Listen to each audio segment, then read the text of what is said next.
He's an actor who broke stereotypes, an author who told his story on his own terms, and a White House advisor who brought policy and pop culture to the same table. From Harold and Kumar to the namesake, from campaign trails to cultural committees, Kal Penn has lived many lives, all stitched together by purpose. He is the voice of young Americans, the South Asian diaspora, and the global arts world. Today, he continues to push the narrative forward with roles that matter and stories that represent. And now, he brings that journey to one of India's most prestigious stages of conversation, Express Adda, where newsmakers, changemakers, and cultural icons come together for unfiltered, unforgettable dialogue. He will be in conversation with Anant Goenka, Executive Director, The Indian Express. Ladies and gentlemen, please put your hands together and welcome on stage Kal Penn, Suresh Modi. Kal Penn. Presented by Radico, Spirit of Excellence. Co-presented by Adani. Associate Partner, Vaman Haribet Jewelers. Experience Partner, Jolie's. Good evening, everyone. Please welcome our guest this evening, Kal Penn, on stage.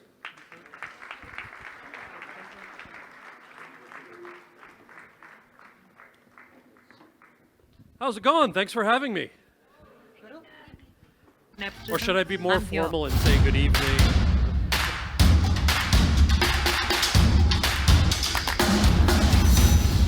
Over to you, Anant. Please be as informal as you'd like. That's what we love about you, is that you somehow are able to say very intelligent things in a very informal way. Thank you. So I should have worn a hoodie. Yeah, you A could have hoodie worn- and jeans, and I could have had more credibility. That's the thing. If I'm wearing a suit, it just automatically sounds less smart. But if you dress dumpy, anything remotely intelligent sounds smarter. You know, That's my, actually, like, big no. conceit. So, actually, what you're saying is very interesting, and you're saying it in jest, but it's actually so true. I think everything you do now is so loaded because everything is such is a very sensitive expression of identity. I mean, the fact that you're wearing a suit and you're not wearing a hoodie, or the fact that you're wearing a suit with white shoes and not like with the formal leather shoe, like this is all in a sense an expression of identity now, right? Wouldn't you? I mean, it's like how you identify, how you want to be seen. It's so much more complicated today than it probably used to be, because I've been wearing this kind of a thing like for the last 20 years, I feel like you're a therapist answering this question. I feel like this is loaded. I feel like it's a loaded question, and now you're dragging me into it, and you're not wrong. But I'm saying that because I only relatively recently, as evidenced by a photo like this, have been loving fashion and the story that it tells. And just, a few months ago, I had the chance to host the Lakme Fashion Week Gala here. And so it's only the last few years that I'm like, oh, what's the deal with, what's the story that this designer is telling, or what's happening this season, or what can I wear with what? And by the way, I'm sure there's 100 people watching this just being like, I can't believe he wore that. No. So, but I appreciate that story, but I also think you're not wrong. Whatever you're most comfortable in is the thing that you're going to feel more confident in to begin with. I'm just trying to learn a lot more about that space. But this idea of identity, if I can go down one step Yeah. further, you took a decision a long time ago to call yourself Kal Penn.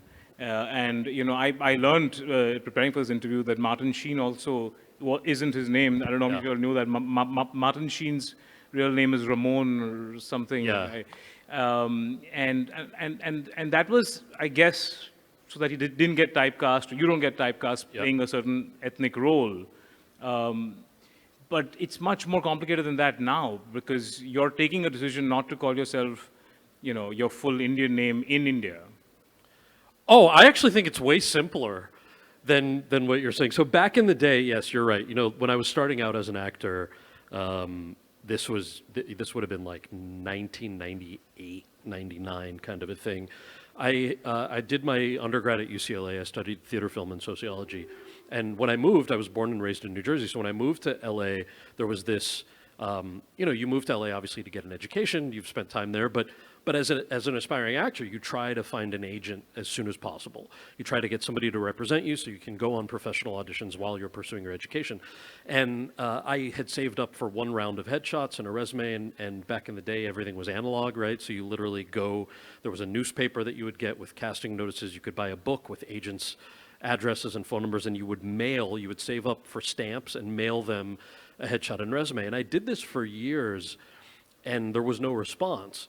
And there was one night in college, I had just saved up for new headshots that I had taken, and I was going to do a new batch of these mailings, and a couple of my college friends, half jokingly, it was one of those like 2 a.m. conversations, said, you should come up with a screen name. And I said, what do you mean? They're like, well, think about it. And to your point, I don't think they mentioned Martin Sheen, but they mentioned like Whoopi Goldberg. Whoopi Goldberg is not named, her birth name was not Whoopi Goldberg. I said, it's not? Like, no, think about it. Look at her. Her name is not Whoopi Goldberg. Her real name was Karen Johnson. I was like, oh, interesting. I didn't know that. I think they pointed to Chevy Chase, whose first name was Cornelius. So, like, could you imagine, like, Karen Johnson just doesn't have the appeal that Whoopi Goldberg does, or Cornelius doesn't sound as catchy as Chevy. So they said, what if you come up with something that's just like a catchy name? And I said, all right, what do you got? And so, Kal Penn was always shortened to Kal by both my, like, Indian cousins and your Western friends. It's just like Rajiv becomes Raj. It's like that kind of a thing. So I didn't really think of it as that until they were saying, like, okay, well, what about Kal Pacino? I was like, I'm not calling myself Kal Pacino. There's a baseball player named Cal Ripken and his son, Cal Ripken Jr. So they're like, what about Cal Ripken Jr. I was like, no, guys, this is all so useless. So then one of them said, well, what if you split your first name in half? So it's Kal Penn, but add an extra N, and that extra N stands for not going to play a stereotypical role. And I was like, oh, that's kind of fun. And so I said, it's actually not the worst idea in the world. Let me just come up with a screen name and send it out on that new batch of headshots and see if anything kind of changes. And nothing really changed. There are versions of this that I've read online that are like, and then Kal Penn said everything changed and Hollywood is racist. I'm like, no, that's not what happened. But so that batch of headshots was sent out, and again, nobody responded except for one agent, and she was wonderful. She became my first agent, and I auditioned for her. And eventually I asked her, I said, what was it about my submission? Was it that the name sounded more Western or palatable? Was it that the picture, by the way, you don't have it on here, but like I should have sent you, if I knew I was going to tell the story, it's the cheesiest headshot. It's like very late 90s, like I'm looking like that. It's like that kind of a picture. And so I'm like, was it the cool picture that gravitated towards this for you? And there's no clear answer, right, at the time. It could have subversively been one of those factors or multiple factors. But the simple answer is then when you start working as an actor with whatever screen name you use, you just sort of stick to that name. Yeah. So it doesn't necessarily make sense and I've never changed my name legally. Obviously, today I don't think I would have made that same calculus, which is wonderful. That's like, it shows you how much the goalposts have changed. But the irony then to your question is it's actually quite simple. Like, you're not going to use a different name when you start working, no matter where you are in the world, if you've already been like established as a screen name. But also on the contrary, like when we did The Namesake, I remember in the credits of The Namesake, I said to Mira, I'm like, hey, I play this guy Gogol Ganguly, who's I think his birth name was Gogol, and he changes it to Nikhil in the book and in the movie. I said, wouldn't it be kind of fun if like Kal Penn played Gogol and Gulpan Modi played Nikhil? If I could do like 2 credits at the end. And she was like, yeah, that's awesome. Let's do that. So there are these like little tidbits that I like to play around with. But I'm going to hang on to one thing you said over there, that if you had to do it all over again today, you wouldn't do that. You wouldn't change the name now. No, I mean, I don't think you have to, right? I don't think that whole calculus would necessarily happen in the same way. People still, of course, come up with screen names all the time. Yeah, but not for the reasons you did necessarily. No, right. I think the calculus in 1998 in figuring out a screen name certainly had an element of is the name more catchy? Yeah. And part of that catchy definition in 1998 is it more palatable when there are only a handful of us who are out there? So I just feel like that's you can never use, and I would apply this to comedy, I would apply this to politics, I would apply this to so many kind of social barometers. Yeah. Like, it's easy to use a 2025 microscope and be like, should have done that in 1998. I was like, well, sure, if we're using a time machine that nobody has. Yeah. But you know, I love that times change, you know? Yeah, but you know, I mean, you obviously broke that glass ceiling, and you were the first to do that. You know, get all, you know, you were very successful at doing that. But is identity today more or less complicated than it was when you started off? And I'll tell you why I'm asking you this question. Just, I think, was it a week ago or something? Priyanka Chopra, who is, you know, we all really admire how she's made her way into Hollywood, and you know, and done it in a very conscientious kind of fashion. She is now getting baited for how desi is she. Right? Like there was this, I couldn't believe, I was like, firstly I thought I was shocked I was spending time on this, but I was about to ask you, I'm like, this seems like clickbait that we all get sucked into. No, I know, but honestly the reason I was spending time on that, I knew I was going to talk to you about it. That's what I thought about. Yeah. But you know, so she was asked to choose between various food items. Yeah. And she was asked to choose between an empanada and a samosa or something like that. Yeah. And she was thinking about it, and then she chose the samosa, but then she chose a hot dog over a vada pav or something like that. And apparently, you know, all hell broke loose because now the audiences are saying she's trying too hard to not be desi. Are audiences saying that, or is one editor who's trying to get clicks saying that? So you tell me. I mean, is that something that you think about, or you think like somebody like her, or people like people who have not locally from America have to think about these things? Here's the example I'll give you. And actually, let me just correct you on something. I'm very grateful for having been one of the first South Asian actors in certain positions. For example, Harold and Kumar Go to White Castle was the first time that two Asian American men were able to headline a studio comedy. But I really have to give my flowers, like I'm going to overuse a phrase that it's cringeworthy at this point, but I stand on the shoulders of so many Indian and sort of South Asian diaspora actors who are older than me, 5 to 40, 50 years older than me, whose names you probably don't know because they never had the opportunities that I had. And I feel like I had those opportunities because of the doors that they kicked down for me. In Hollywood? In Hollywood. And so I really whenever I very much appreciate what you said, but I feel like I just need to mention that because it seems like, there was just a light switch overnight, or like I remember when Aishwarya Rai was on Oprah, like that was exciting for all of us. Yeah. But there were so many people who were like, cool, we did it, right? We've arrived. I was like, who? Aishwarya is on Oprah. That's so cool. That does nothing for my acting career. Right. So I feel like we always have to be careful about have we made it definitions. Yeah. But I'll answer your question. The food question's a funny one because, a few years ago, I got this. I love to cook, and I got a call. My agent at the time called, or my manager at the time called and said, "Hey, do you want to be on MasterChef?" I was like cook on TV? Absolutely not. And then he's like, "Well, it's for charity." So it's like a cook-off between you and another actor. And they'll go over the recipe with you before. It is a game show, so you raise money for charity, pick a charity. You can rehearse as much as you want with the chefs and the people on the show. It's like, so it's all BS? Like, no. Once you clock in for the actual episode you're shooting, you get no help. But they'll work with you on the recipe and everything. I was like, okay, awesome. So I said yes. I committed to doing it. And so in one of the pre-interviews, they're like, what's your favorite food? I was like, oh man, tacos. I would love to cook tacos. And they were clearly disappointed in this Zoom, pre-Zoom, so the Skype meeting. They were clearly disappointed, right? And I was like, oh no, I feel like I know what's coming. They're like, what other foods do you like? I was like, well, tacos are absolutely my favorite. And I'm like, I know you're going to go with burger. You're going to ask me to cook little burgers. I'm not going to cook tiny burgers for you. And they go, do you think you might maybe cook a chicken tikka masala? I was like, oh, I see where you're going with this. No. My favorite food is tacos. Well, could you cook something Indian-y? And then I was like, you know what? No, I'm not actually going to cook something Indian-y because then do you not like Indian food? Yeah. I was like, no, I love Indian food. Do I want to get my mom's recipe and cook it on your show? I had thought about it. But now definitely I'm not going to do that because tacos are my favorite food and I'm just going to crush some tacos. To learn tacos from scratch because I have access to these world-class chefs who are going to teach me how to make a tortilla from the flour and the water. And so I went with that and it was just kind of I'm reminded of that with this conversation because it's sort of just, to me, it's the silliness of are you not not allowed to love other things. So, but I also understand, like, there's, people will always project when you're in a position in the public eye. People will always project their own likes, dislikes, their own insecurities, and that just kind of comes with the territory. So I just try to laugh it off. I don't know this example particularly, but it's like I've always tried to laugh it off. But I mean, we'll do one more piece on identity, then we can move on. But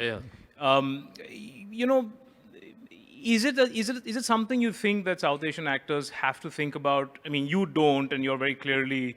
You're born and raised there, and you kind of, but like somebody like a Priyanka, there are 3 other people who want to move and kind of think, do they have to think about more about how much to assimilate versus how much to differentiate?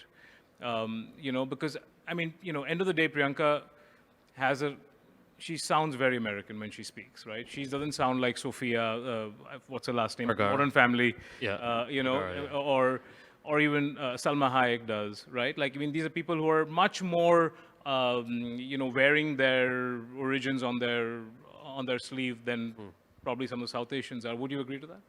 I couldn't possibly weigh in on somebody else's experience. I know and love Priyanka and find her to be completely authentic and wonderful in who she is. And unapologetically so, which I think is really refreshing. I think the root of your question, though, I can relate to in the sense that, for me at least, this conversation manifests itself also in the diaspora, right? Even though those of us who are not born and raised here, I get this question of what does your authenticity mean? And I remember even as a kid, and I'm going to sort of. I mean, you all know this when you have relatives who were maybe born and raised in India, and this isn't just Indian, this is any immigrant group. Like, the moment you leave the country you were born in your head, the clock stops. So, like, your association with identity is where the clock stopped for you, your moment of emigration. And so, for a lot of my parents' friends, this idea of what it means to be Indian in America in the 90s, when I was expressing my interest in the arts, I would hear this from like folks in the community of like, no, you can't study acting. Beta, we're Indian. I'm like, what? What does being Indian have to do with having an interest in the arts? It's like, no, engineering, medicine, these are the things that Indians do. And obviously the root of that is that Indians were allowed into America post-1965 because there was a labor shortage of professions like engineers, doctors, et cetera, which is why those were the only people who were allowed in to the US, or at least in the biggest numbers until the 80s. So what I was receiving, I didn't have the vocabulary for this in high school. I just was like your classic teenage angst of like, why are they equating being Indian with what I want to do? But then that's also passed down to kids. So my generation, I remember at UCLA, there were Indian American students, who would say, literally they would say, I can laugh about it now, but it was like, it bothered me at the time. They would go, oh, you're a theater and film major? Pff, you're such a sellout, man. Like, you're a sellout. Like, why don't you do something Indian? Like, why does my major have anything to do with your life, number one? But like, number two, how is me wanting to be a storyteller or an actor, a filmmaker related to anything you do? And so it was whatever that chip they had on their shoulder, whatever that insecurity was. But I also, I would get it then as I started working, as an actor. Obviously I hear things about the screen name or stage name, but even the roles that you take, right? We just did a digital interview backstage, and one of the questions was like, okay, what's a role that you regret, right? So same sort of thing. It's like, okay, 2025 lens. Are there roles like, I did this movie, Van Wilder, one of my first films with Ryan Reynolds, who's fantastic. But I played a fairly stereotypical Indian exchange student. And it's your very classic, like, early 2000s teen sex comedy, right? And so a lot of times when I do university lectures, I'll get a question from some very well-meaning 20-year-old kid who's like, so on a scale of 1 to 10, how much do you regret playing? And by the way, but just for reference, the name of the character I played, let me talk you through this. Do we have time? Yeah, we have time. Let me talk you through this. So I get this call. This was after the agent who signed me with that new batch of headshots, right? She called me very excited. She said, there's a huge audition for you. And like any other profession, any other job, and put yourself in the late 90s, early 2000s in Hollywood, any profession, right? You need credits on your resume and your CV in order for anybody to take you seriously for that next job. And so what she had explained to me for a while was it's really hard if you're not white or black at that time, especially because there are very few credits you can get on your resume. Nobody's going to go out of their way to cast you unless a role at the time was specifically written Indian or Indian American, and those were few and far between. So she called me very excited. She goes, there's a supporting lead role in a teen comedy, and you're perfect for it, and if you book this job, it's going to open so many doors for you. And I said, this is very exciting. She goes, come to my office and I will give you the script and we can talk about it. And I was like, well, why don't you just like email me the script? If you're this excited about it, I am too, and I don't want to wait. I don't want to sit in traffic for an hour going to your office. Send me the script. No, you have to come to my office. This went back and forth. So she finally agreed, okay, if I send you the script and you read it, like, you still have to agree to come to my office to discuss it before the audition. I said, fine. So she said, I'm emailing you the script. I said, what's the name of the character? She said, the name of the character is Taj Mahal. So I hung up on her. She called me back. She's like, I had a feeling you were going to hang up. I was like, look, I can tell you without reading the script exactly what this is about to be, and I don't really have an interest in it.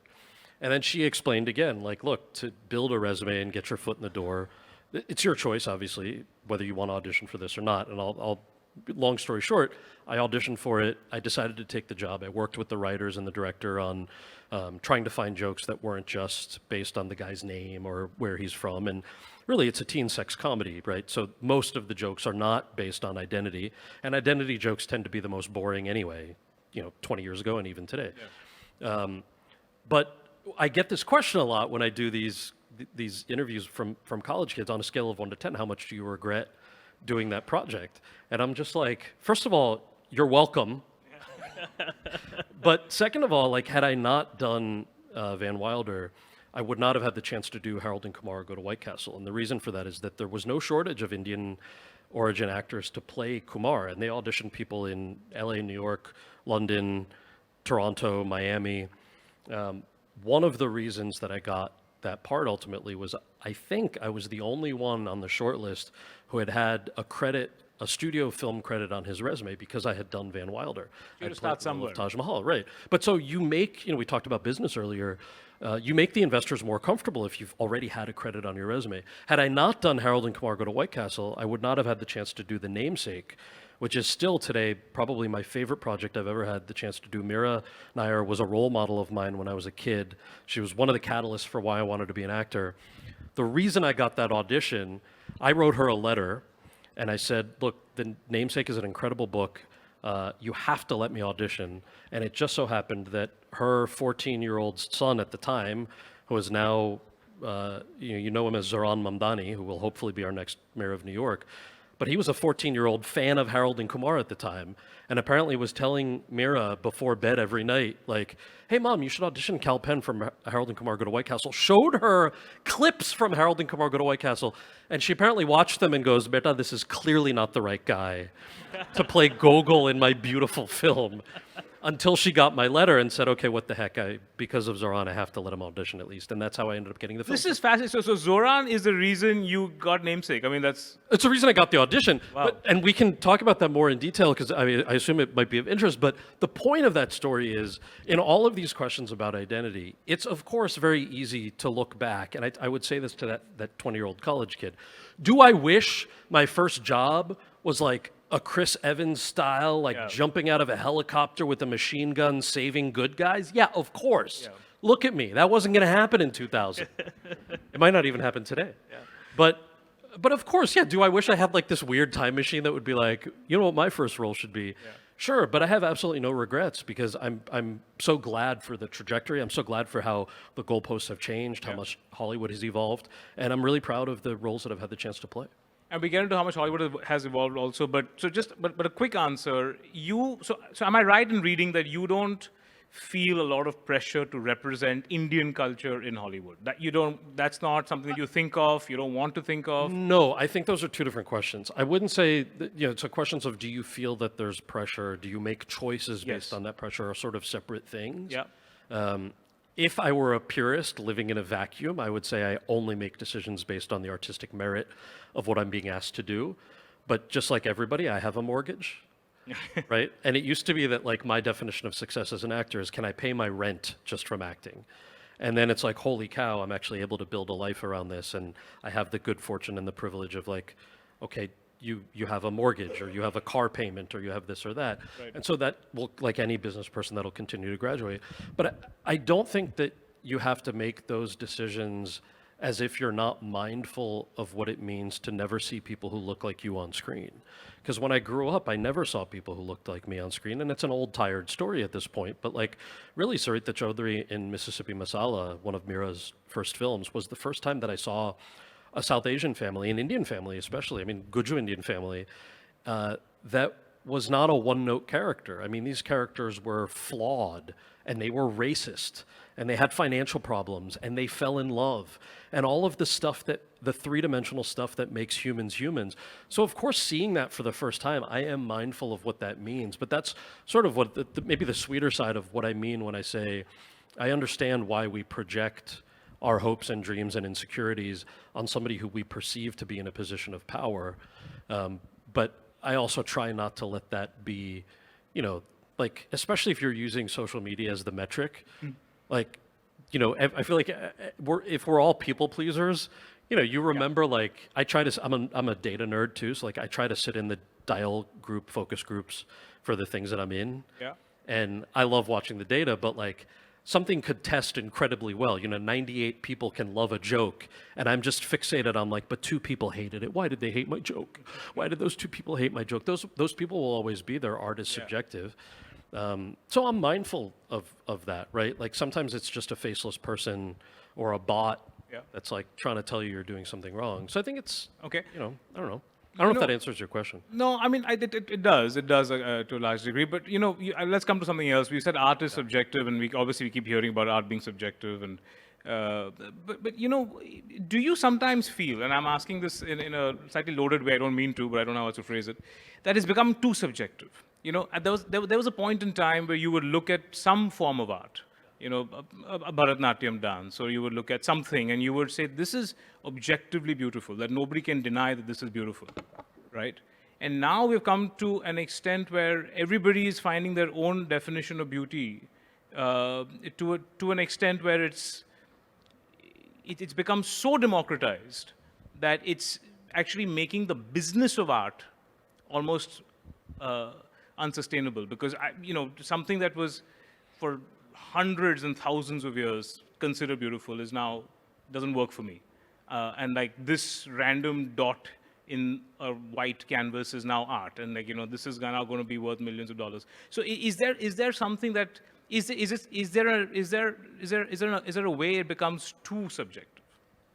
I hadn't thought about this before, so I'm just sort of off the cuff because I don't have 10 minutes to craft a thoughtful answer here. But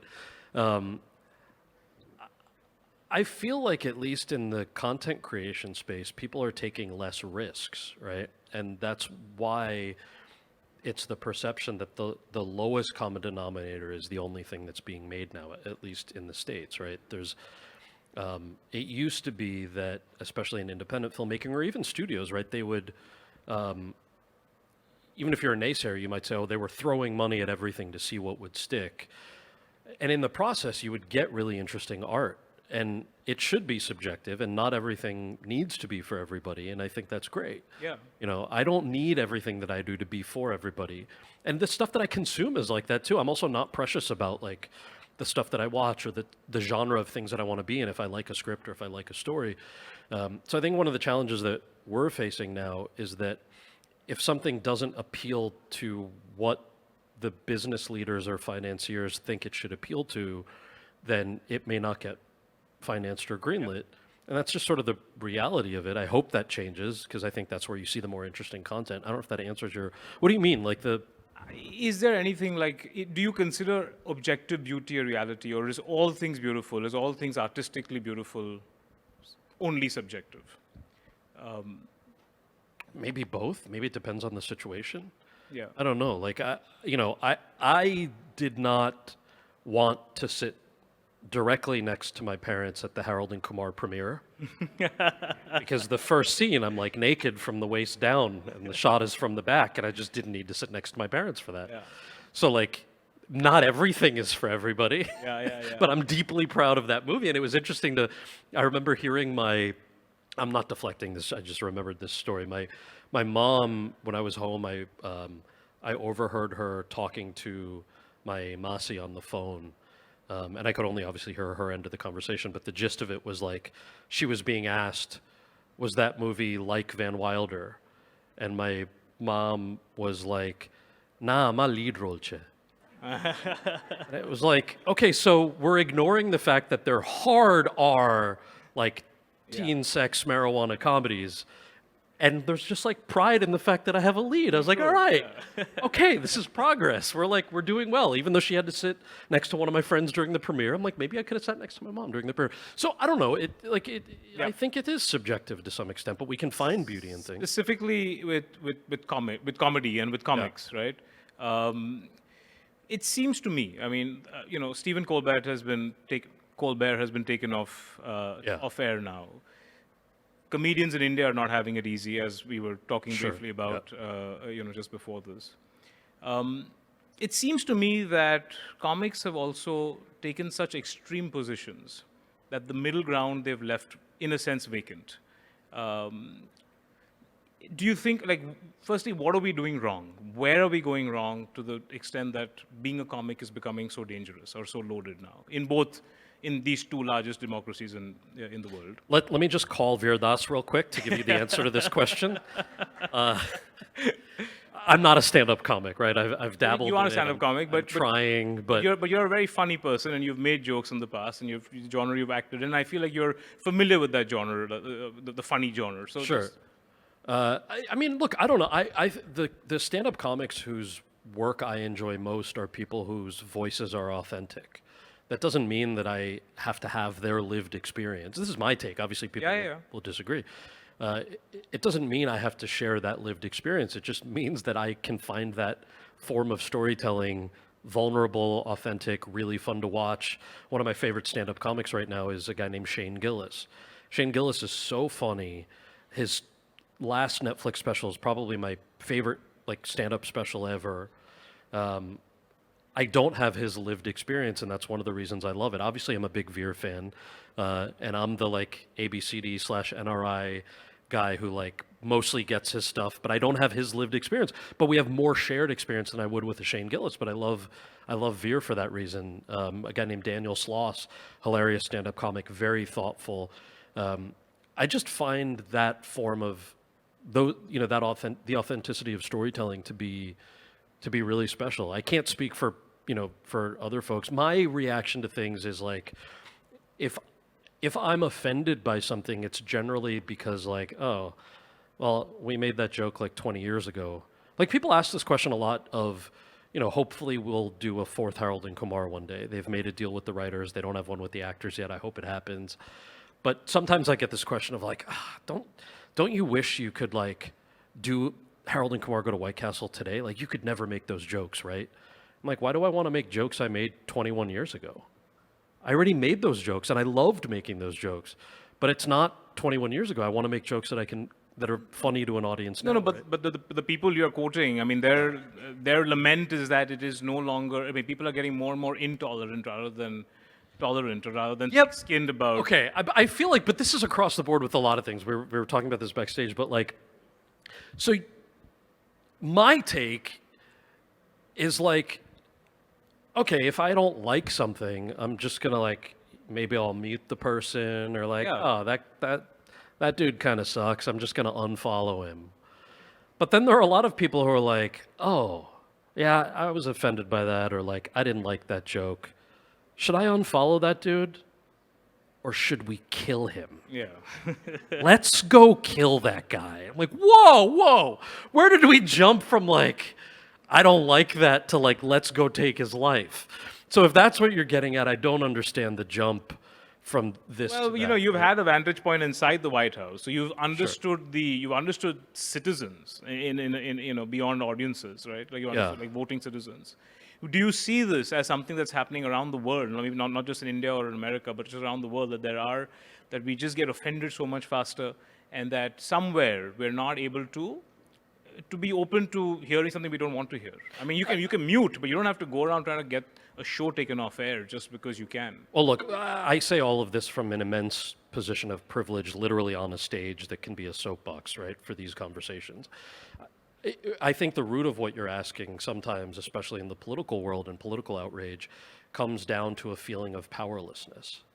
So if you feel powerless, and if you feel like somebody who you have revered or respected, or maybe you don't respect them, you just expected better from them, and they're not standing up for something that you feel powerless about, I can understand where that rage would come from. I think we're seeing that sometimes when it comes to comedians or when it comes to art, but we're also seeing that when it comes to the way that our discourse is around politics. And I don't think that's necessarily helpful, primarily because I think it takes away the notion that we do have power. And I again, I'll say this with all the privilege in the world, but one of the reasons I wrote my book is that I didn't grow up thinking that either Hollywood or Washington were things that were accessible to me. I viewed them as monoliths that people who were like me were not allowed to have access to. I don't think that's true. Whether you're a Republican or Democrat in the States, I don't think that's true. I think we do have, especially in democratic institutions, although democracy may be being dialed back in pretty significant ways, and that contributes to our feeling of powerlessness. I think when we have this feeling that we don't have power, it makes us disengage even more, which is a shame, because then it becomes self-fulfilling. Self-fulfilling, but and you think this is the global trend, or is it? Or are you speaking only about America, or you see this in India and America both? I can only really speak as an American of what I'm experiencing. And does art suffer in this trend? I think it can suffer, but I also think you said groups of people who are like trying to get a show taken off the air. I just think that's a generally egregious example. I'm not saying it doesn't happen, and I'm not saying it doesn't happen for good or bad reasons. There are plenty of examples where that actually does happen. But I just think that generally we often mistake being canceled for the free market no longer wanting to watch something, right? And so and a prime example of this is there are so many comedians who are like, oh, this person got fired from this show, they got canceled. And then you're like, okay, but they're selling out a 40,000 seat stadium for their stand-up comedy, making $30 million a year. Like, if that's called getting canceled, I would love to get canceled. So I think sometimes we misunderstand what that means, but then other times you're you'll have a stand-up comedian who's making a joke that's regressive and that pisses off a lot of people. I understand why that pisses off a lot of people. But I also, as a relative purist, in a sense of the American version of free speech and the way that that's protected in our Constitution, is ideally I would like to be able to defend your right to say whatever it is you want to say, even if that bothers me. But again, there's a lot of privilege. We talk about this in the political world a lot, where, try to have a beer or two with somebody who disagrees with you. Don't have 10 beers with them, because then you'll be fighting. But have a beer or two. But that's still a relative position of privilege to have if you're talking about I'm not going to say that to a trans man who is having an argument with a Republican who doesn't even believe in that guy's right to exist. Yeah. What do you mean have 2 beers with that person? Yeah. Right? I feel threatened for my personal safety and the fact that I am alive. So I'm mindful of that too. Is oh, sure, Kal Penn says just have a beer with somebody who disagrees with you. So I just think there are degrees to what you're asking. So, but where did you see that this pushback on wokeism? Did you think about when that's kind of started? What created it? This extreme kind of pushback against wokeism? I don't even know that that's a real thing. Do you know what I mean? You don't think so? Okay. I don't know. I think the right has done such a great job at creating this concept of wokeism and convincing everybody that which bathroom your neighbor uses is tied to the price of eggs. Right? It's the biggest distraction in the world. Is the right has done a wonderful job at making people think that these things are all things to worry about. Meanwhile, they're doing nothing to lower the price of groceries, to lower gas prices, to bring people together. It's just everybody is a new scapegoat. so that they don't actually have to address the challenges that are facing us. And the left has not done a great job at addressing them either, which is why they lost the last presidential election.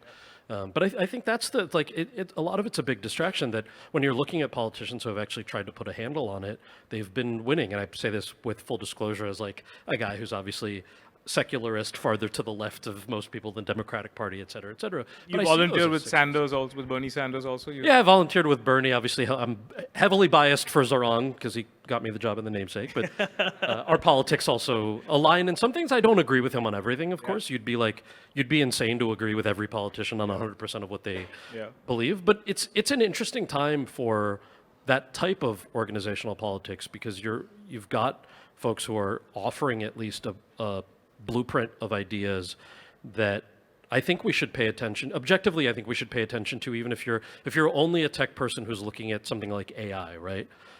Whether you love or hate AI, you realize the projection of how many jobs AI is going to be responsible for sort of taking away. What's our public policy solution? Yep. Public policy moves way slower than technology. Yep. So unless you have politicians who are thinking about it, and I think right now the only two, if I'm even remembering this right, there are like only two politicians in the U.S. at a national level who have even talked about AI because they've understood technology. The rest of them are just like listening to like low-level staffers and lobbyists. So like there are things like that we like.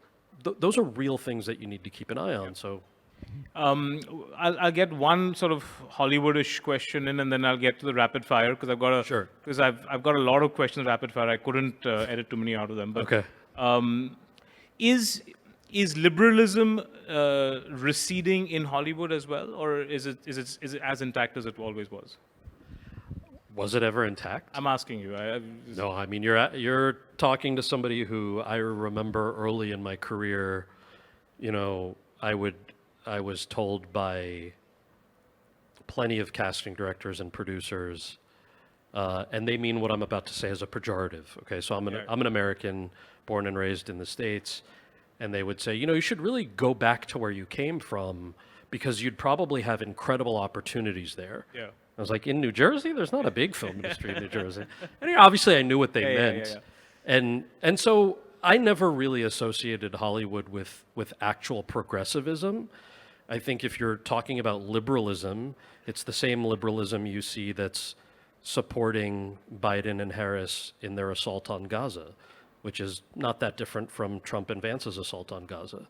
So if you care about human rights, you know, you see a distinct line, but I don't really necessarily see one with liberals in general. If you look at what the Democratic Party has been doing on that particular issue, if you look at what the Democratic Party has been doing on wages or taxation with a select few states, they haven't really been wonderful in the same way that true progressives have been. So I don't necessarily, for your question on like, is liberalism dead in Hollywood? I phrased it badly, but is it less or more or same? Hollywood is obviously a more liberal town than like Wichita, Kansas, obviously. But I think what I'm getting at is nuance matters a lot. I remember when I am mostly an actor. I only took a few years off to work in politics. But I remember when, I had started working for Obama in the primary that led up to the general election. So at the time, it was Obama was running against Hillary Clinton and John Edwards and a bunch of other Democrats for the nomination. And I had this one particular guy who should remain nameless, but big Hollywood producer, really kind, always enjoyed working with him, continue to enjoy working with him. But I remember he called and he said, hey, a bunch of us are thinking of throwing our support behind Obama. We've really donated a lot to Hillary Clinton. But I need to ask you, because you've been working on the Obama campaign, if he wins, is he only going to nominate black people in his cabinet? And I just sort of laughed and I said, I don't know, I hope so. And then I realized this guy was serious, that this was a serious concern for some reason. And the only way I could answer it was by saying, like, well, look, I can tell you that my experience is that the then senator is hiring the best, most qualified people in positions in his campaign. And so I think the end result of that is you'll have a more diverse cabinet than we've probably seen before, because you're actually having somebody who's tapping into qualification over identity and over legacy. But that really jarred me, but it also wasn't surprising because my experience in Hollywood was, especially when it came to race or identity, was fairly regressive. So I don't necessarily, I don't know exactly how to answer that question of liberalism in Hollywood because I don't really think it was quite there. But Hollywood would always paint to the world a very clear picture of the American dream, right? Like you get a house, you get a station wagon, you have 2 kids. That whole American dream, and that actually became the world's dream. Totally, I love those stories. Right, and the whole world would have a similar ambition. Honestly, with the soft power and the hard power, because it was financially obviously a very lucrative way of living. Do you think in all the past polarization and just all the negative news we keep hearing about America from around the world, I mean, the world hears about America, has the attractiveness of that dream, you think, become less? It sounds like you're trying to tell me it has. No, I don't know. Artistically, I think we're still. At least I'm still trying to make the types of stories that I love, which are what I like about comedy. Yeah. And we already said it's subjective, but what I like about comedy is you can make a joke that not everybody finds funny, but B, there's the option that like you and your crazy uncle that you disagree with about almost everything can watch the same movie together and still laugh. Like that's the soft power kind of unifier that I still think probably exists. I think the question that's TBD, which is always the case, is are people equating what's happening politically with the American people? Yeah. Right? Are those viewed as one and the same, or are they not? Generally, they have not been. If you look at our audiences in, everywhere from, you see clips coming out of Iran and people's feelings about American movies that they've watched, or I've been to Cuba a few times. The first was on an official delegation, and technically American media products at the time weren't allowed in, but people found a way to get them, and you land at the airport in Havana and people just shout "Película hamburguesa" to talk about Harold and Kumar Go to White Castle. I'm like, how did you see this movie? And it's not just my stuff, it's the type of content that we're watching. So I think that's a big open question still. Are people equating regressive politics in either party with the American people? I hope not, Yeah. I'll just do one last question before we get to rapid fire. You mentioned your grandparents marched with Gandhi. They were part of the freedom. So they contributed to freedom. They were activists. If they were alive today and they saw India in the year 2025, what is the one thing they would like that they're seeing and one thing they don't like that they're seeing? I feel like they'd be like phone thi gaadi bola bhai. For the only person in the room who doesn't understand Gujarati, sorry, what did you say? I feel like I know you're looking for a serious answer because you were citing freedom marches and stuff, but I feel like they would be like, you can call a car with your phone? That's it. Yeah. And the one thing they wouldn't like? You can call a car with your phone? Okay. Okay, let me start. I'll do the rapid. Okay. If you had the opportunity to work with Rahul Gandhi, would you take it? Like in a movie together? No. So that's a no. That's it. I just said in a movie together. We have a lot of cameos in a lot of our movies. Okay.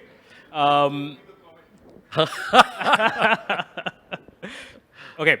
You've acted in Designated Survivor. You've represented the White House. Which role was more scripted? Oh, wow. Look, I am primarily an actor. I'm very proud of having served my country, but I love being an actor more than anything, and that was definitely more scripted. The White House role was more. No, the Designated Survivor. You're literally working off of scripts. Yeah.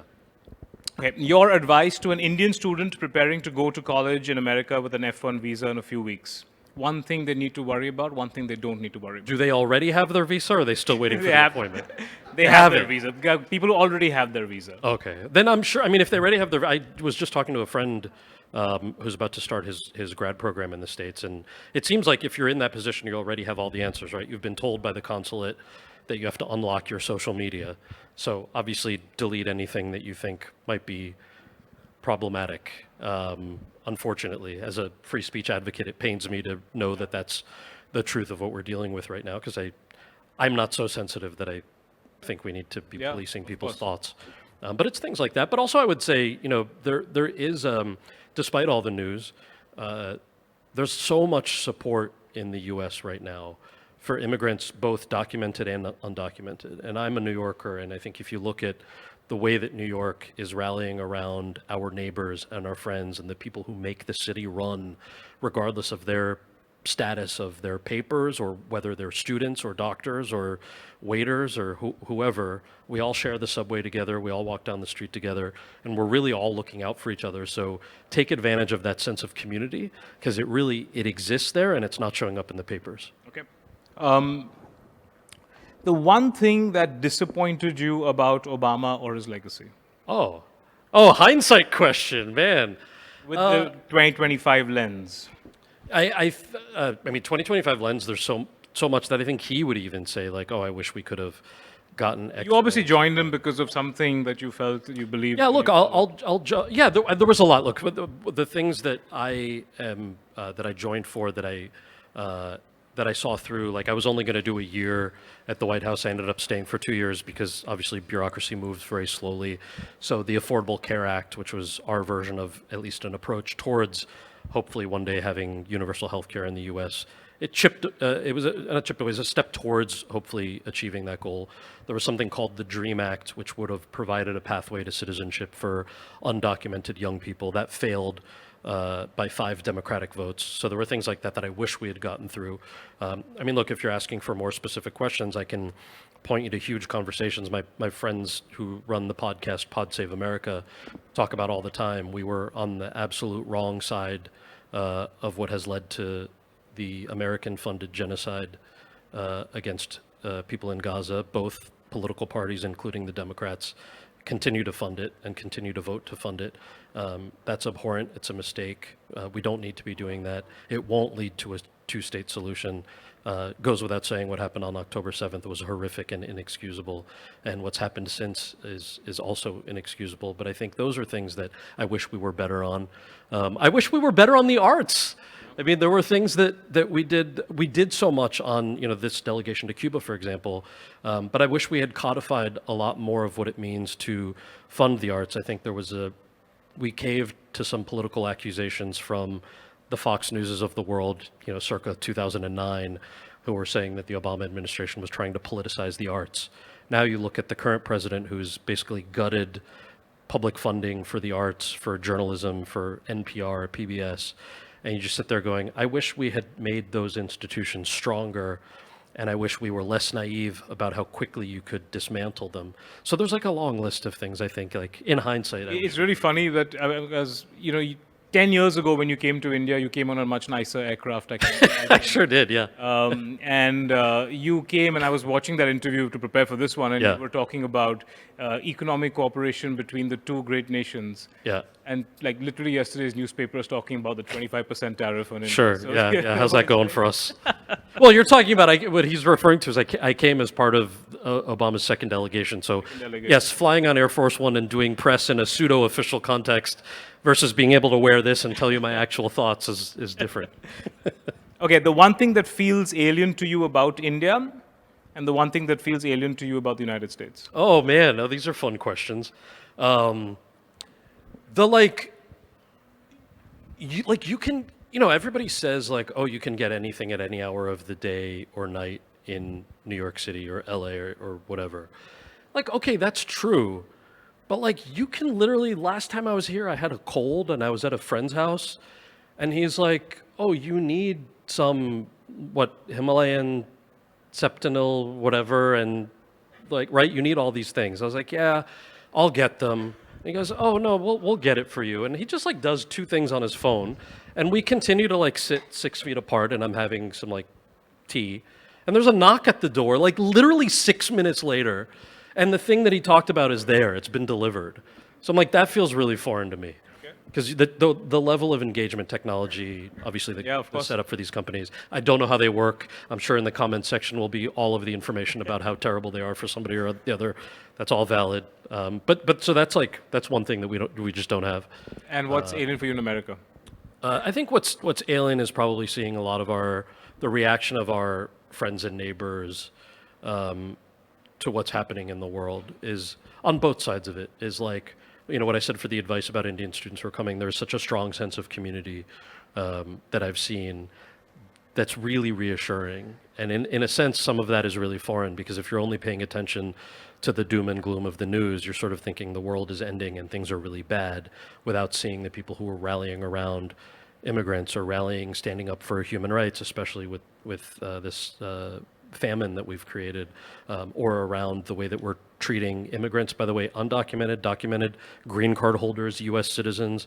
So that both feels foreign and also feels reassuring, that I don't think hope is lost, that we need to continue to, especially those of us who are privileged enough to be citizens, who have Republican friends, who are friendly with people in the current administration and feel comfortable having those conversations over 2 beers, not 10, to continue to do that and hope that that dialogue leads somewhere. Okay.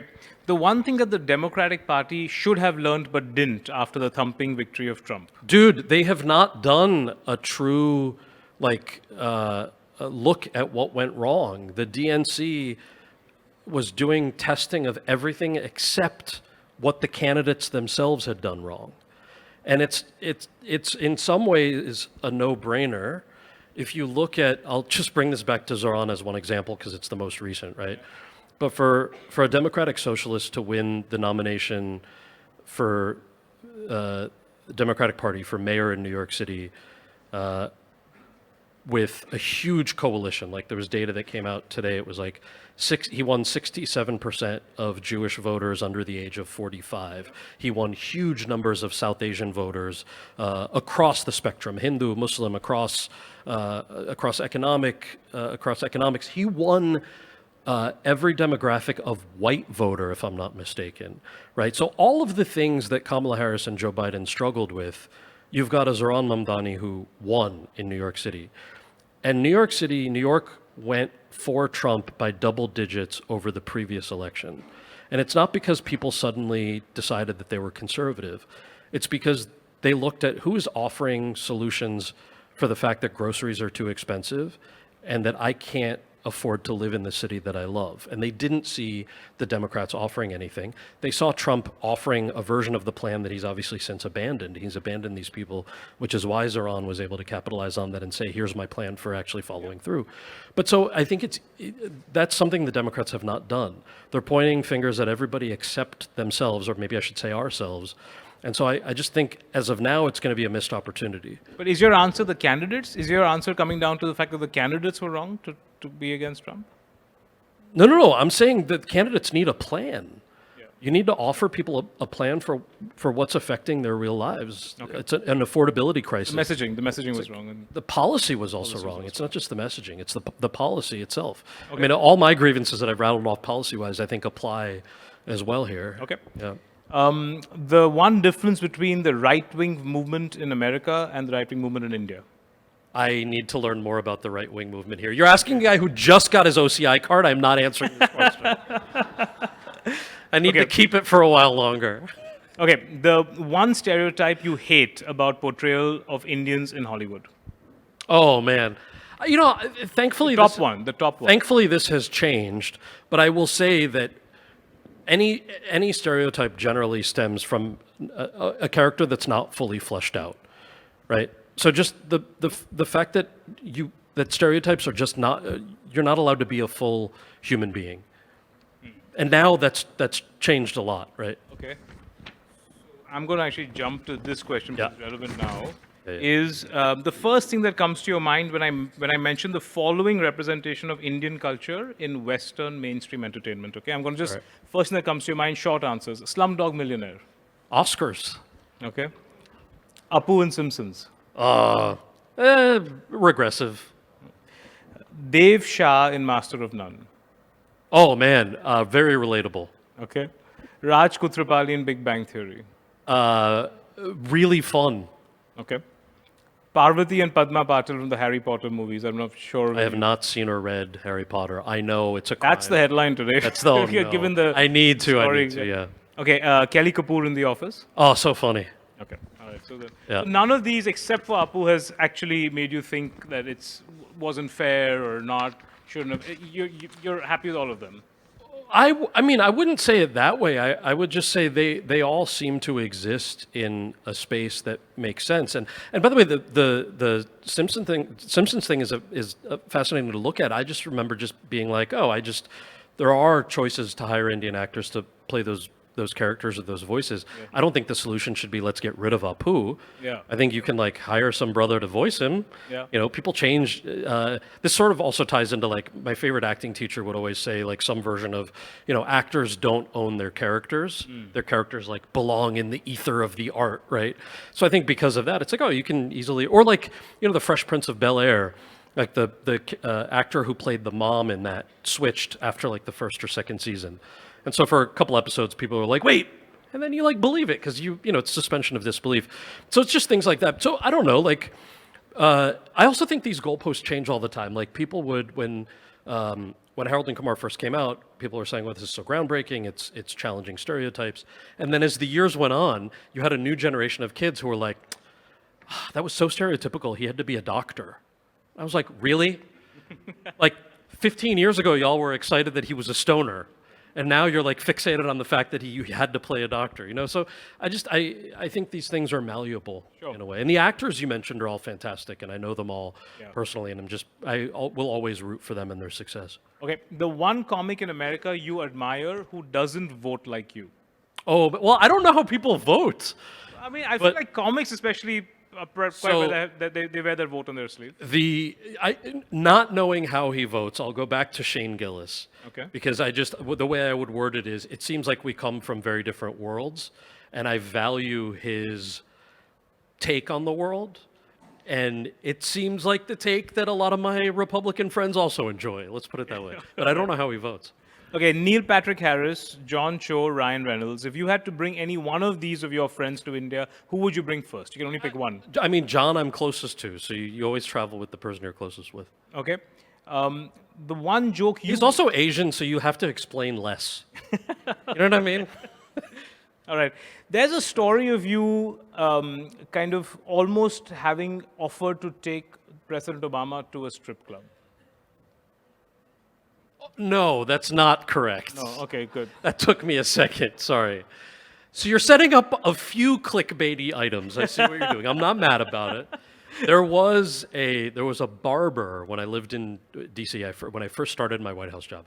There was a barber a few blocks from the White House, and I had kept a real lid on the fact that I was taking this sabbatical. I was taking a break from acting. Acting is still my first love, all of that. So when I started my job at the White House, it became a news story that I very naively, and there are a few instances of this in my life, but very naively didn't think was going to be like a big story. And so I walk into this barber shop, and this barber was like, oh my gosh, you're Kal Penn, and just starts having a conversation with me about the White House, and like, you know, I'm not just a barber, I also own a tapas bar. I was like, you own a tapas bar? I love tapas bars. Like, a little bit of food, a little munchies, have a couple of drinks. And he said, well, you should bring your whole office. I was like, the Office of Public Engagement? You know, we're not allowed to accept free drinks or anything. He goes, no, but you should just come to my tapas bar. I'll hook it up. And I said, well, we're going to have to pay. And I was like, okay, awesome. He goes, how many people in your office? And I'm like, oh, like 40 people. And he jokingly was like, you should bring the Obamas. And I was like, well, I'll see what I can do, knowing full well that like, I'm not going to invite the president out for a staff drinks at a tapas bar. And then he gives me his card after the haircut. And it's like, I can't remember the exact name, but it was like Ronald's Topless Ladies. I was like, oh, a topless bar. Okay, no, I thought, sir, that you said tapas. Like little finger foodie kind of things, not topless.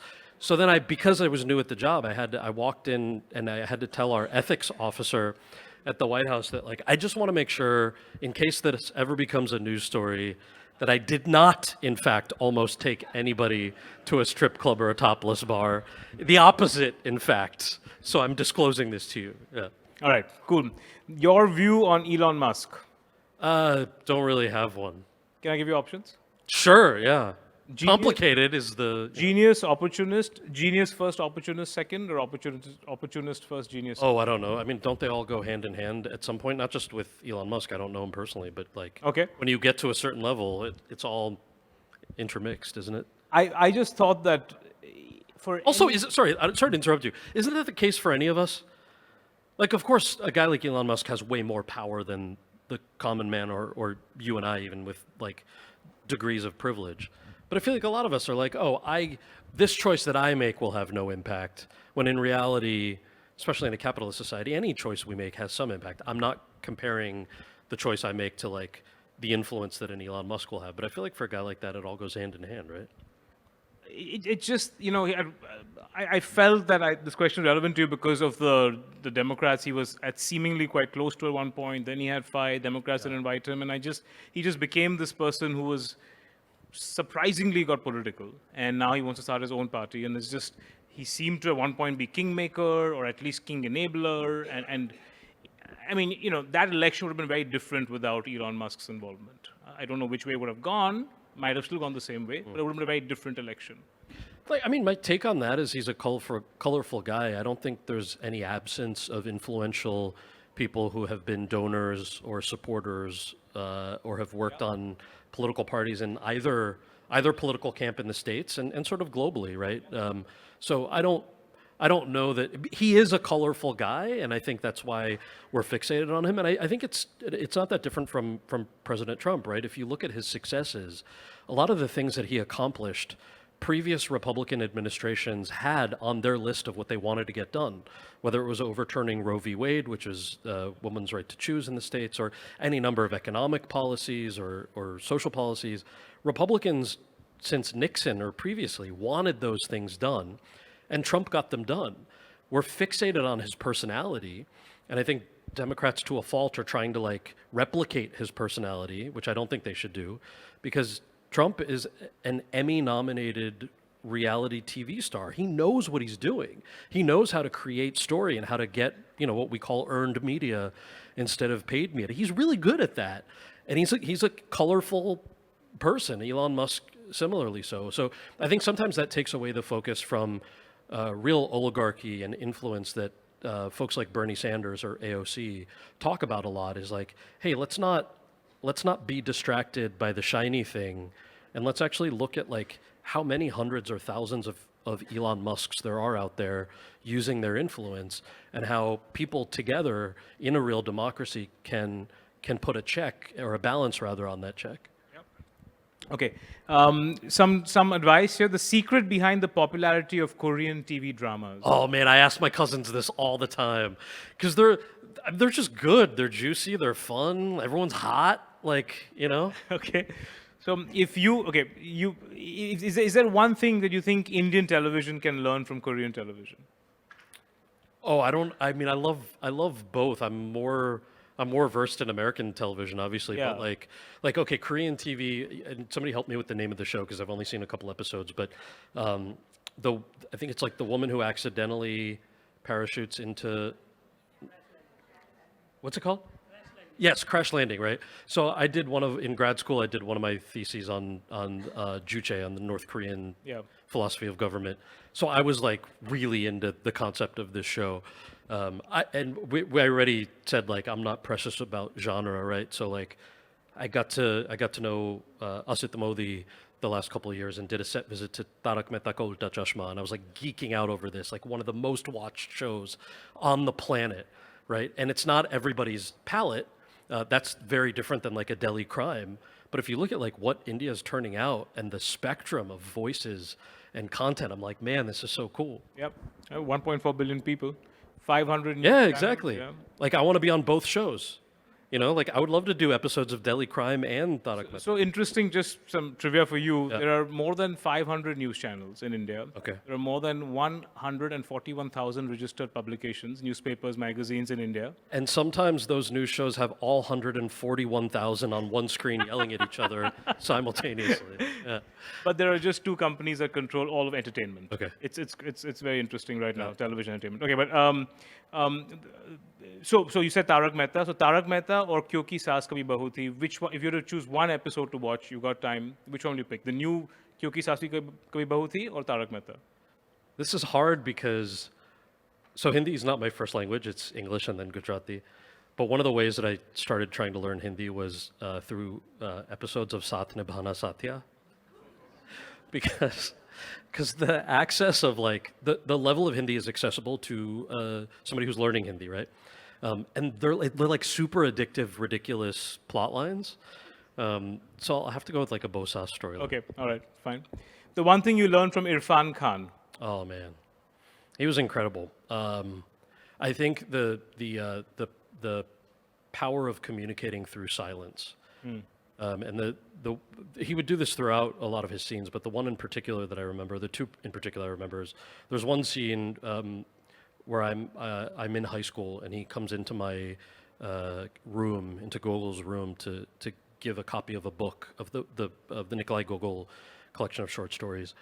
And he just uses silence to convey so much of what his character is thinking and doing. Did something similar in a scene where we're in a car and he tells Gogol about the origin story of his name and why he's named Gogol.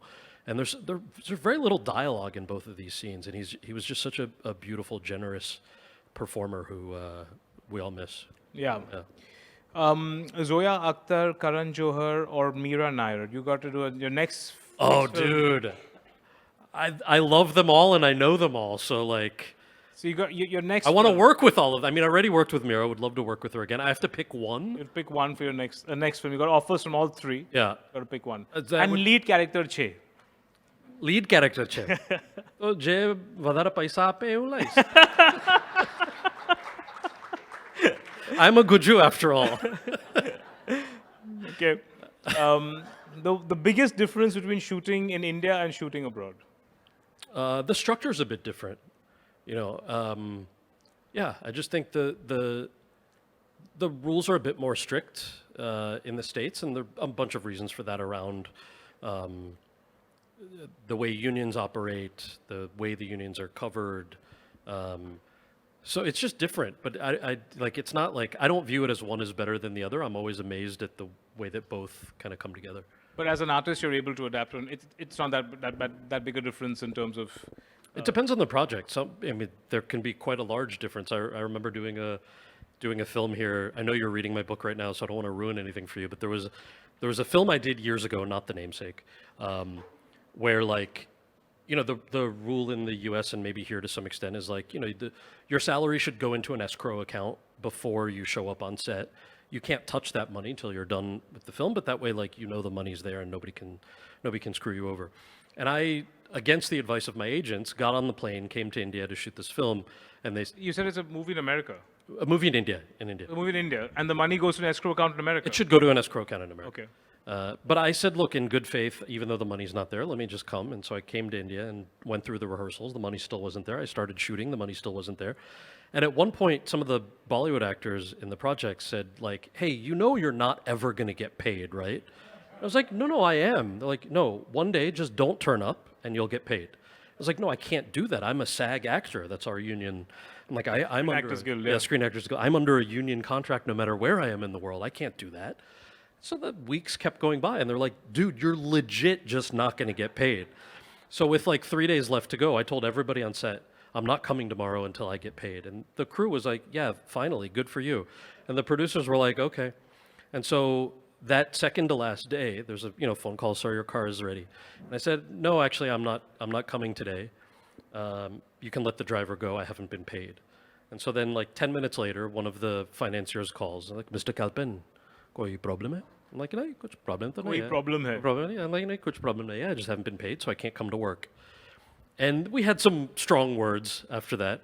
And he just goes, okay, just wait in your room. In 2 hours' time, my boy will come. I'm like, in 2 hours, your boy will come. Okay. Now, I will say this as like, Desis, no matter where we are in the world, we're like never on time for anything. And literally 2 hours on the dot, there was a knock at my hotel room door. And I look through the people and I can just see the top of some child's head. And I was like, oh, he literally sent some boy. I'm like, okay.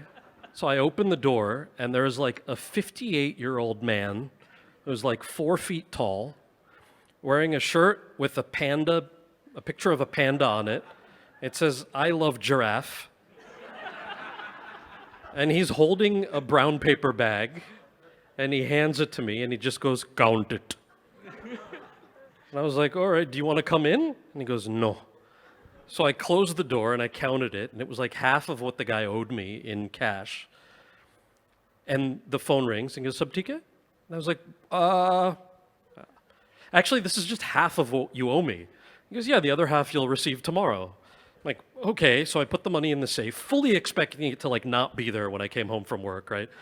Fully expecting like somebody to steal my kidney when I get there. And it was just fine. Like I was 4 hours late to work. The crew was like, "Yeah, finally. Like you did what you had to do." The next day, they were just ready with the money. Obviously, I had to like, then I had to go back to the States with this cash and declare it and fill out all these forms and whatever. That doesn't usually happen in the States. I'm not saying that happens regularly here anymore, but like there's colorful stories like that. If you're looking for like a juicy, how are things different story, I'll give you that one. I'll tell you where I wanted to also get with that question was every time I go to LA, and I went to LA, I was visiting my friends after many years, a couple of months ago, and I go every couple of years for some reason or the other, and I just see so much more sort of plastic everywhere, right? Like I just see, I mean, I don't know, like if you walk in all the, the Beverly Hills and the Hollywood area, Yeah. everyone's got a lip job, everybody's got all kinds. I mean, it's just getting, and it's not only in LA, it's also more, but I feel like more on like in the show, the showman part of the city. And I see that happening in other cities as well. Is that something that you think is again like a new trend? And is that something that you think, I feel like it's catching on all over the world, it's catching on in India as well? That, we had this huge hit right now. It's a film that did 400 crores. The movie's name is Sayara. Sayara's the movie name. And the director said that he wanted to cast 2 young leads who had, the main qualification was no work done on the face. And he got the, is that something you think is different, again, like different or in more extreme now? And So are you asking me because it does or does not look like I've had work done? Like this could go in either way. You're either saying I'm handsome or you're being like, since you're an uggo, how do you feel about the plastic surgery question? I have not experienced this. I think obviously there's some truth to it if somebody's saying that. But I also like, I don't know. I haven't experienced that as much. I think the version of that I can kind of relate to is like, there's, you're always told in drama school, like your instrument is your body. Yep. So the expectation of you is to be as malleable as possible through your vehicle for your work that you're doing.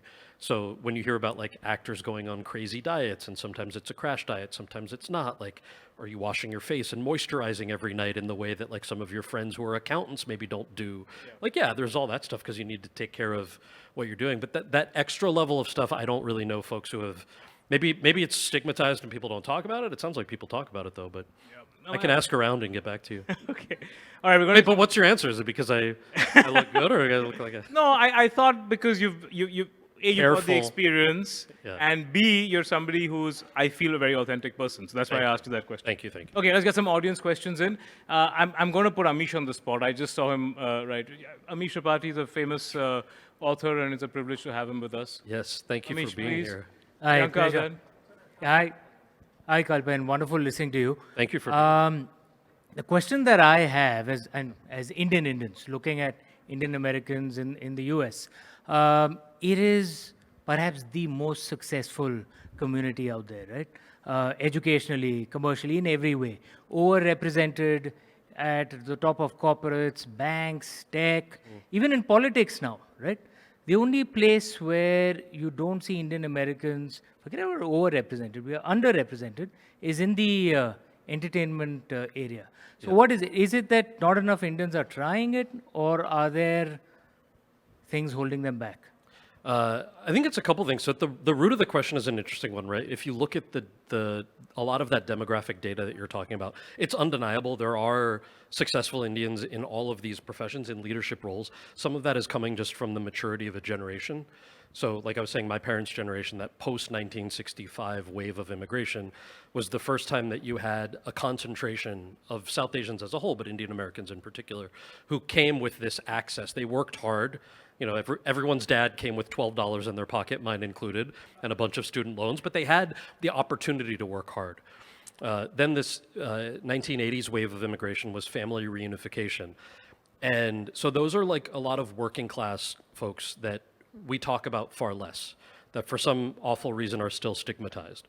So blue collar jobs, people who are making our food, driving our cars, doing all of these things that we, because the data set is collected only by asking, tick this box, are you Indian American or are you South Asian? You put both of them in the same category and we end up ignoring parts of the community that are really struggling. So I just feel like it's important to acknowledge that because it skews the data a little bit. But the answer to your real question is why haven't we seen this level of rise? I think we have. It's just slower because the immigration pattern for the US was not based in the arts. So it lags a little bit. But if you look at leadership in arts professions now versus 10 or 20 years ago, it's leaps and bounds better than it was before. And you have so many people who are running a lot of companies. I mean, everyone talks about Bella Bajaria. She's incredible and wonderful, and you know, essentially runs Netflix. Stuff that Mindy Kaling, Priyanka are doing, things that I do with my companies and trying to finance projects and voices. There are so many. We're not all at the same levels, and things fluctuate, and sometimes things are like a roller coaster. But I'd actually argue it's if you account for the fact that the immigration pattern was a little bit slower for those of us in the arts or that accessibility, I'd say it's like, if you account for that, it's kind of on par, it feels like. And is it different for India and Pakistan, or is it all the same? I'm not going to say it's all the same in this room. No. As you know, now that Trump fixed that whole conflict, no,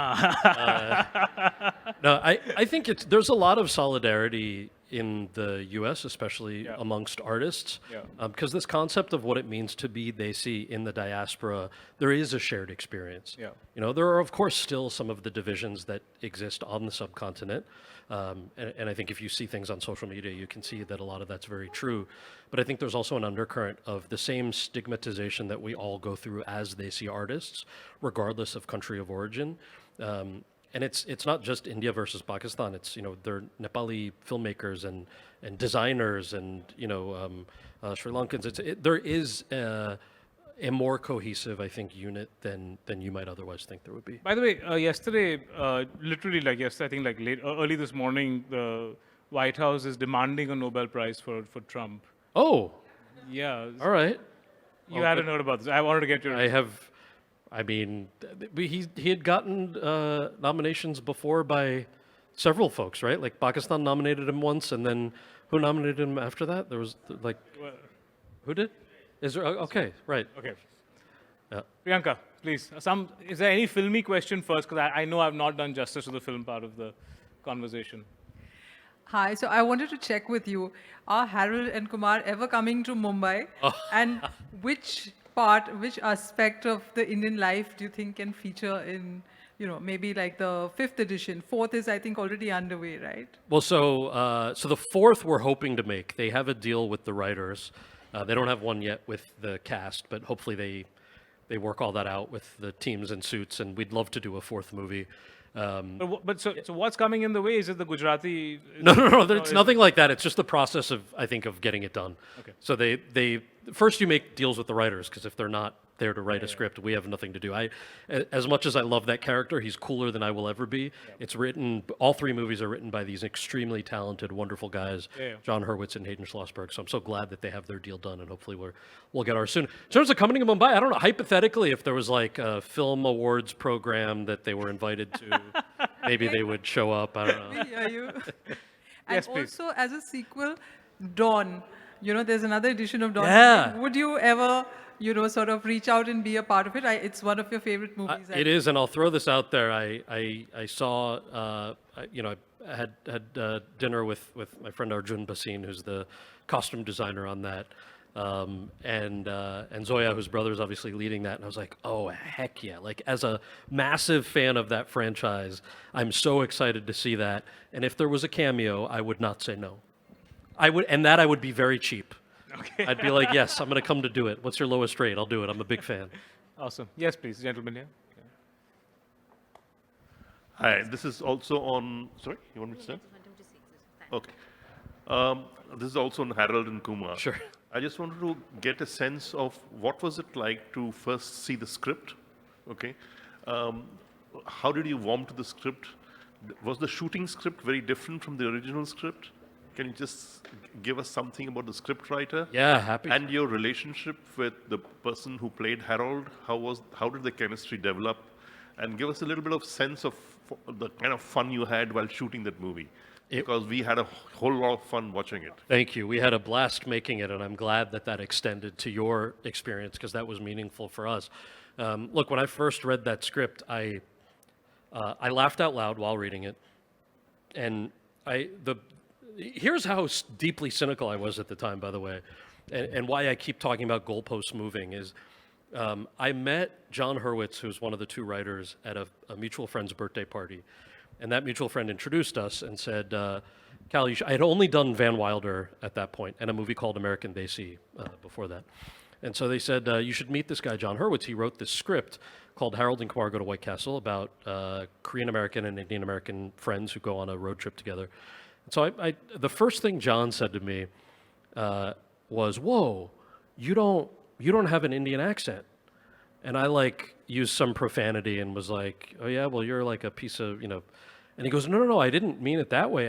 I meant I saw your role in Van Wilder and I just assumed that you naturally had an Indian accent. And I was like, oh, okay, so you're giving me a compliment. That's different.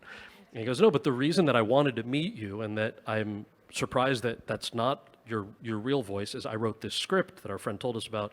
I'd love for you to read it. It's a road trip movie about two friends. And he explained it to me and I said, all right, I mean, I don't see how you're ever going to get this made because my experience was always I had filmmaker friends. We talked about the people who were 5 to 40 years older than me, not just in the South Asian diaspora, but Asian American as a whole. And they had told me stories about scripts they wrote and they would send out and they would get feedback that said, if you just change all the Asian or Indian characters to being white or black, we'll buy it. That kind of a thing. So I just thought they're going to have to do this. Then he sent me the script and I read it and I laughed out loud. I thought it was the funniest thing I'd ever read. And I called them and I said, look, you're obviously never going to be able to sell this to a movie studio. Let me call some rich cardiologist uncles and try to get some VC money to finance this thing. And John Hurwitz said to me, I appreciate that. I'm sorry that you've had these experiences. I want you to know that our intention is to make a movie called Harold and Kumar Go to White Castle, not David and Jason Go to McDonald's. So we will sell this script and we will sell it to a studio and we are going to cast an Indian American and Korean American guy to play the lead roles. And he was right. When the script went out on the market, they sold it fairly quickly and then began this really long casting process because like I was saying, there's no shortage of actors to play the roles we played. And so John and I get cast. And, we had all these chemistry reads and when we shot the film in Toronto in Canada and John knocked on my apartment door, we were staying in the same building. And he said, hey man, we actually need to be, we play best friends, lifelong friends in the movie. Do you want to go out for a drink?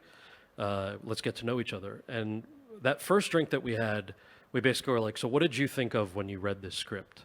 And I said, I thought it was the funniest thing that I've ever read. And I thought that the 12-year-old me would be so excited. And he had a phrase like that also. I think he called it, or no, I called it the middle school me. He called it the 12-year-old me. Because when I was, 13 years old, all I had was Mira's film with Sarita and Denzel Washington to point to. That's it. It's it would be unbelievable that somebody my age would have that opportunity. And so from then on, it was just the best time. He's the nicest guy. It really helped that I think we had the same philosophy about why this was special to us. But it was just, I had such a blast making it. Loved all three experiences. This is why I'm really excited that we'd have the chance to do a fourth film. And the character is cooler than me. He's just less nerdy than I am. I want to play him again. Awesome. Yes, please, the gentleman here. Can I just get a show of hands so I know how to pace the rest? Or? I'll make my answer shorter too, I'm sorry. Yeah, my name is Deepak Sethi and I'm changing the tune to politics. Sure. I want to ask you something significant that you said. You said the Democrats got their messaging wrong in terms of, people wanting their groceries to be cheaper and a lot of other things. Did I get you right on that? No, I think they got their messaging wrong. I think they also got their policies wrong. Yeah. They didn't have a plan to address the affordability crisis in the same way that a Bernie and AOC as Iran candidates or elected officials like that. Sure. So the point you were making is that they could have made some mid-course correction or whatever it is. Yes. Yeah. My point is that the Democratic narrative and the Republican narratives were quite clear. I mean, say, Yes. Democrats are clearly liberal in every sense, showed in healthcare, civil liberties, climate and care. Yeah. And the Republicans are MAGA. You know, it's Make America Great Again. Everything stems to that. Yeah.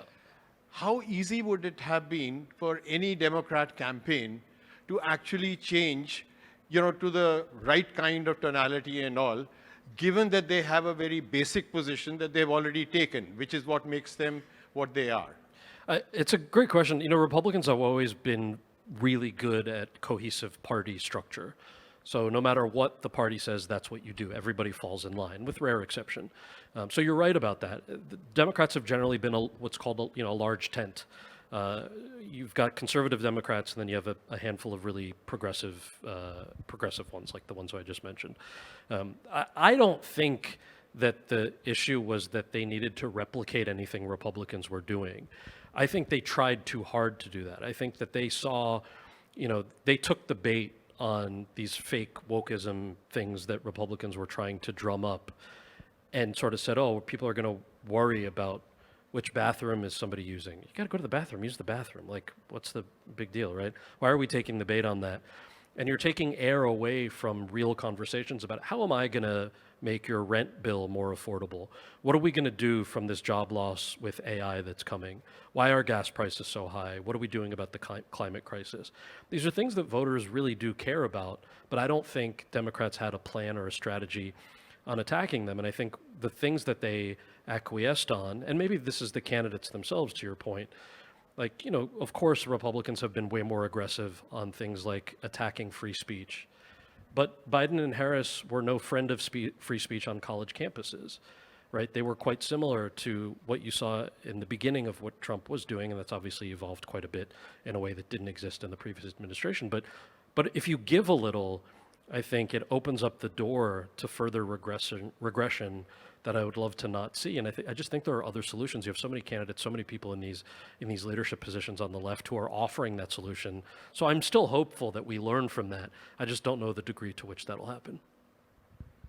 Is there one thing or that one moment you feel like, you would have wanted voters to learn that this is the reason you should be fighting for free speech? Because I find those moments getting tougher and tougher to communicate in India. I keep hearing people saying, I want to move to Dubai, I want to move to Singapore to get a better job. And for free speech, you want to move to Dubai? No. They want to move to Dubai because they don't care about free speech. Oh, okay. They don't care about free speech, they want to move to Singapore. So I got you. Just the kind of sanctity or the kind of space that the almost militant fight for free speech that you see in Europe, I guess because of the World War, it's still fresh in their minds. You don't see that happening in necessarily other parts of the world, is my view. I thought you saw it in America, but even in America, it was getting tested. I can only speak to my experience, and the timeline for us is like, I grew up in the 80s, 90s kind of a space where free speech was revered. You had Cold War, post-Cold War, so the narrative was also America as a beacon of free speech.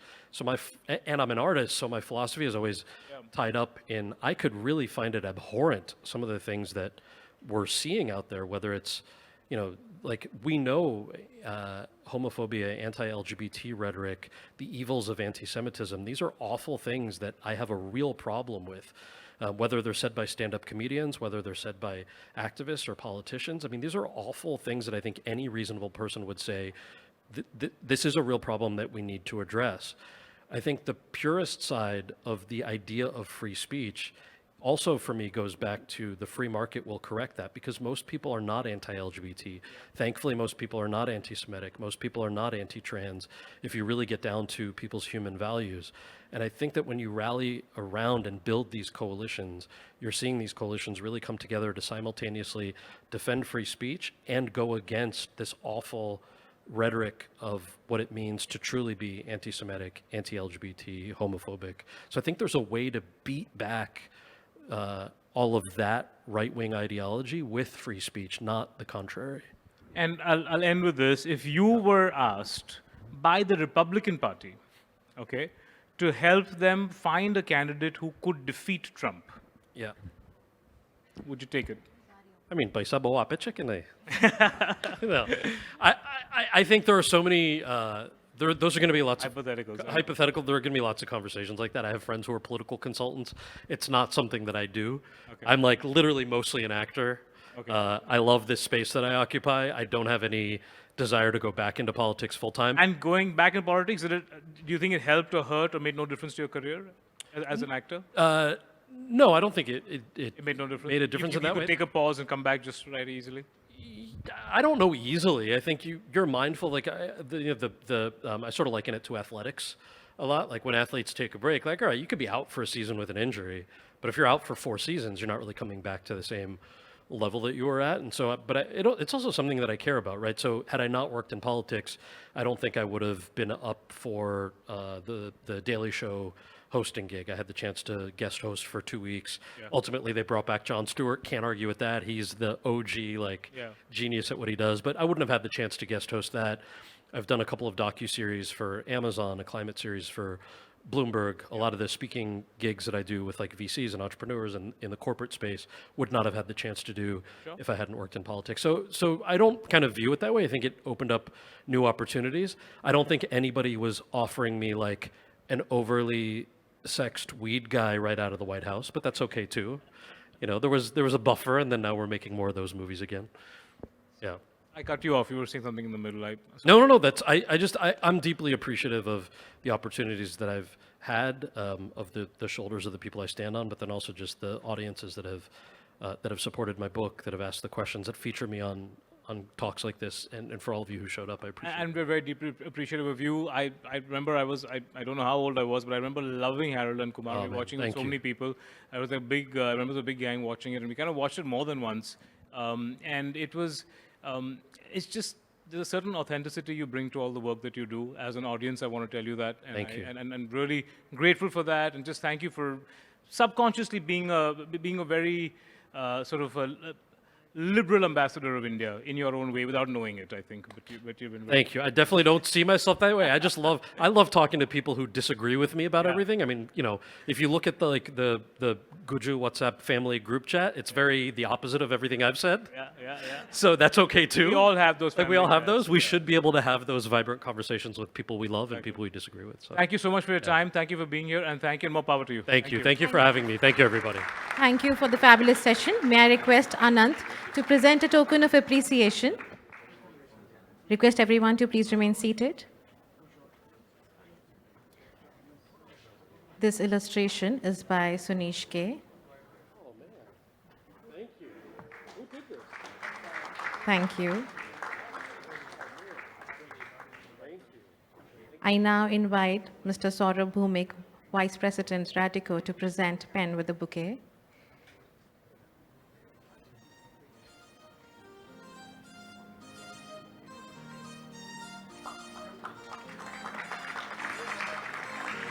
Thank you, Mr. Bhumik. I request you to please remain on the stage. I would like to invite our partners, Ashish Pathe from Vaman Hari Pathe Jewelers and Stefan from Jolie's, to join us for a group photograph.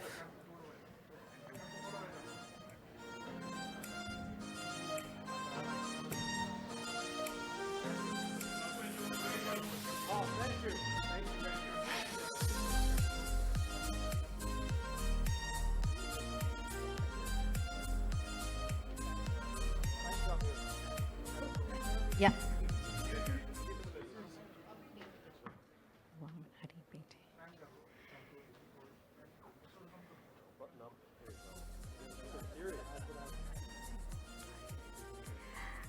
I'm sorry, it is Vaman Hari Pethe. Thank you, everyone. And as we conclude, we would like to thank our partners, presenting partner Radico Khaitan, co-presenting partner Adani, associate partner Vaman Hari Pethe Jewelers, experienced partner Jolie's. Please stay back and join us for cocktails at Cannery.